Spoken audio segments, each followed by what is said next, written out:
வணக்கம். இன்றைய நமது விரிவான அலசலுக்கு உங்களை வரவேற்கிறேன்.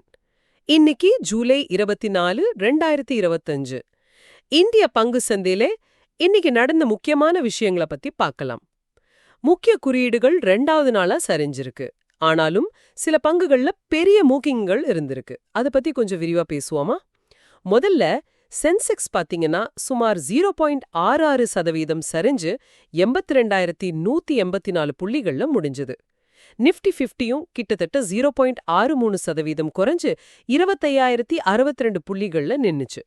இதுக்கு காரணம் முக்கிய நிறுவனங்களோட ரிசல்ட்ஸ் வர்றதுக்கு முன்னாடி ஒரு விதமான எச்சரிக்கை உணர்வோம், அப்புறம் எஃப்ஐஐஸ் தொடர்ந்து விக்கிறதும் தானே. ஆமா கரெக்ட். இந்த சரி முக்கிய குறியீடுகள்ல மட்டும் இல்ல.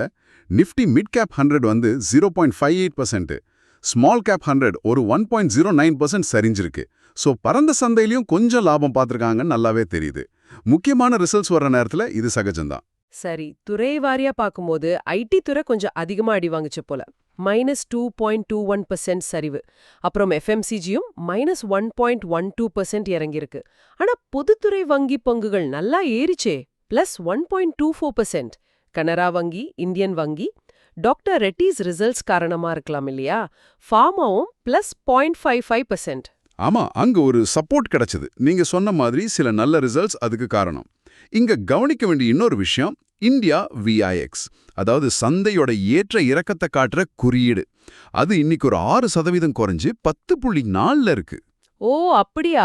அப்போ சந்தையில பெரிய பயம் இல்லைன்னு எடுத்துக்கலாமா? ஓரளவுக்கு. அதாவது குறியீடுகள் சரிஞ்சாலும் விஐஎக்ஸ் குறைவா இருக்கிறதுனால இது ஒரு பரவலான பீதியால வந்த சரிவு இல்ல. பெரும்பாலும் லாப நோக்கம் கருதி நடந்த விற்பனை தான். ஆனா நீங்க ஆரம்பத்துல சொன்ன மாதிரி சில குறிப்பிட்ட பங்குகள்ல பெரிய கதை நடந்துச்சு இன்னைக்கு. ஆமா, அதை பத்தி தான் கேட்கணும்னு இருந்தேன். ஃபோர்ஸ் மோட்டார்ஸ் என்ன ஒரு ஏற்றம், கிட்டத்தட்ட 20%. ஆமாங்க, அசாதாரணமான ஏற்றம் தான். ஃபோர்ஸ் மோட்டார்ஸ் பங்கு அதோட வாழ்நாள் உச்சமான 20,563 ரூபாயை தொட்டுச்சு. இதுக்கு முக்கிய காரணம் அதோட முதல் காலாண்டு லாபம் 52% அதிகரிச்சது தான். அது மட்டும் இல்லாம லாப வரம்பும் 1.2% விரிவடைஞ்சு 14.4% ஆயிருக்கு. நல்ல வளர்ச்சி. நிர்வாகமும் ஏற்றுமதி தேவைகள் நல்லா இருக்கு. அப்புறம் அதிக லாபம் தர வாகனங்கள்ல கவனம் செலுத்துறோம்னு சொல்லியிருக்காங்க. இந்த வருஷத்துல மட்டும் அந்த பங்கு 207% ஏறி இருக்கு. அடேங்கப்பா, 207% ஏற்றமா? கிரேட். சரி, இன்னொரு பக்கம் முகந்த் நிறுவன பங்குகள்லயும் நல்ல மூவ்மெண்ட் இருந்ததே, அங்க என்ன ஸ்பெஷல்? ஆமா, முகந்த் பாத்தீங்கன்னா வர்த்தக நேரத்துல 11%லேருந்து 18% வரைக்கும் ஏறிச்சு. இதுக்கு காரணம் அவங்களோட தானேல இருக்கிற நிலத்தை ஒரு 673 கோடி ரூபாய்க்கு விற்கிறதுக்கு ஒப்பந்தம் போட்டிருக்காங்க. ஓ, நில விற்பனையா? ஆமா, இந்த தொகை நிறுவனத்தோட கடனை குறைக்க உதவும். இப்போ அவங்களோட கடன் பங்கு விகிதம் 1.6 மடங்கு இருக்கு. ஸோ இது கொஞ்சம் உதவியா இருக்கும். அது மட்டும் இல்லாம விண்வெளி பாதுகாப்பு துறைக்கான சிறப்பு எஃகு தயாரிப்புல முதலீடு செய்யவும் இந்த பணம் பயன்படும் எதிர்பார்க்கறாங்க. ஓகே. ஆனா எல்லா பங்கும் இப்படி உயரலையே. இன்னைக்கு மார்க்கெட்ல ஒரு பெரிய அதிர்ச்சி செய்தியும் இருந்துச்சு. இந்தியன் எனர்ஜி எக்ஸ்சேஞ்ச் ஐஇஎக்ஸ் அவங்க பங்குகள் பயங்கரமா சரிஞ்சிருக்கு. என்னாச்சு அங்க? இதுதான் இன்னைக்கு மார்க்கெட்டோட ஹாட் டாபிக். ஐஇஎக்ஸ் பங்குகள் 26%லேருந்து 30% வரைக்கும் சரிஞ்சது. ரொம்ப பெரிய சரிவு. 30%? ஏன், என்ன காரணம்? காரணம் மத்திய மின்சார ஒழுங்குமுறை ஆணையம், அதாவது சிஇஆர்சி. அவங்க ஜனவரி 2026லேருந்து படிப்படியா மார்க்கெட் கப்ளிங் முறையை அமல்படுத்த ஒப்புதல் கொடுத்துட்டாங்க. மார்க்கெட் கப்ளிங் அது என்ன? அது எப்படி சொல்றது, பல மின்சார வர்த்தக தளங்களை ஒன்னா இணைச்சு ஒரே விலையை நிர்ணயிக்கிற மாதிரி ஒரு சிஸ்டம்.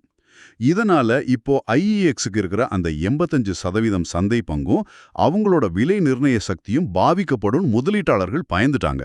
ஓஹோ, அதனாலதான் இவ்ளோ பெரிய வீழ்ச்சியா? ஆமா, கிட்டத்தட்ட 4 கோடி பங்குகள் கைமாறி இருக்கு. நிறுவனத்தோட சந்தை மதிப்பிலேயே சுமார் 4,600 கோடி ரூபாய் குறைஞ்சிருக்கு. இதுல ரொம்ப வருத்தமான விஷயம் என்னன்னா, சுமார் 13.6 லட்சம் சிறு முதலீட்டாளர்கள் கிட்டத்தட்ட 1,450 கோடி ரூபாயை இழந்திருக்காங்க இந்த ஒரே நாள்ல. ஐயையோ, 4,600 கோடி இழப்புன்னா பெரிய விஷயம்தான். சிறு முதலீட்டாளர்களுக்கு இது பெரிய பாதிப்பு. சரி, இது ஒரு பக்கம்னா, மோதிலால் ஓஸ்வால் ஃபைனான்சியல் சர்வீசஸ் எம்ஓஎஸ்எல் பங்குகளும் கொஞ்சம் சரிஞ்சுதே. அவங்க ரிசல்ட்ஸ் நல்லா வந்துச்சுன்னு சொன்னாங்களே, அப்புறம் ஏன் இந்த சரிவு? நல்ல கேள்வி. மோஃப்சலோட முதல் காலாண்டு நிகர லாபம் 32% அதிகரிச்சது உண்மைதான். ஆனாலும் பங்கு விலை ஒரு 3% குறைஞ்சது. இதுக்கு ஒரு காரணம், கடந்த ஒரு வருஷத்துல இந்த பங்கு ஏற்கனவே 70% ஏறி இருந்தது. ப்ராஃபிட் புக்கிங்கா? ஆமா, நல்ல ரிசல்ட்ஸ் வந்த உடனே சில பேர் லாபத்தை புக் பண்ணியிருக்கலாம். நம்ம முன்னாடி பேசின மாதிரி சந்தையோட பொதுவான மனநிலையும் கொஞ்சம் லாபம் எடுக்கிற மாதிரி தான் இருக்கு. அவங்களுக்கு துபாய் கலைக்கு அனுமதி கிடைச்சது. அப்புறம் அசெட் மேனேஜ்மெண்ட் பிரிவு நல்லா வளர்ந்திருக்கு. 42% இயர் ஆன் இயர். இதெல்லாம் லாங் டேர்ம்க்கு நல்லது தான். ஆனாலும் இப்போதைய சந்தை சூழல் குறுகிய கால உயர்வுக்கு கொஞ்சம் தடையா இருக்கலாம். ஆஹா, இன்னைக்கு நிலவரத்தை பார்த்தா ஒரு பக்கம் மார்க்கெட்ல லாபம் எடுக்கிற போக்கு இருந்தாலும் ரிசல்ட்ஸ் அப்புறம் இந்த மாதிரி ஒழுங்குமுறை செய்திகள்னால தனிப்பட்ட பங்குகள்ல பெரிய ஏற்ற இறக்கங்கள் இருந்திருக்கு. ஆமா, சரியா சொன்னீங்க. இந்த காலாண்டு முடிவுகள் வர்ற நேரத்துல, அதுவும் குறியீடுகள் உச்சத்துல இருக்கும்போது இந்த மாதிரி ஸ்டாக் ஸ்பெசிபிக் மூவ்மெண்ட்ஸ் அதிகமா இருக்கும். அதனால முதலீட்டாளர்கள் தகவல்களை நல்லா தெரிஞ்சுக்கிட்டு காரணங்களை ஆராய்ஞ்சு கொஞ்சம் கவனமா முடிவெடுக்கிறது ரொம்ப முக்கியம். இறுதியா நீங்க யோசிச்சு பார்க்க ஒரு விஷயம் சொல்றேன். இன்னைக்கு இந்த மார்க்கெட் கப்ளிங் செய்தி ஐஇஎக்ஸ்க்கு பெரிய அடியா இருந்தாலும் நீண்ட காலத்துல பார்த்தா இது மின்சார வர்த்தகத்துல அதிக போட்டியை கொண்டு வருமா, ஒருவேளை விலை குறையுமா? அப்படி நடந்தா அது நுகர்வோருக்கும் ஒட்டுமொத்த எரிசக்தி துறைக்கும் எப்படி பயனளிக்கும்? இத பத்தி கொஞ்சம் யோசிங்க. இந்திய பங்கு சந்தை அப்டேட்டுகளுக்காக சப்ஸ்கிரைப் பண்ணி பெல் ஐகானையும் கிளிக் பண்ணுங்க.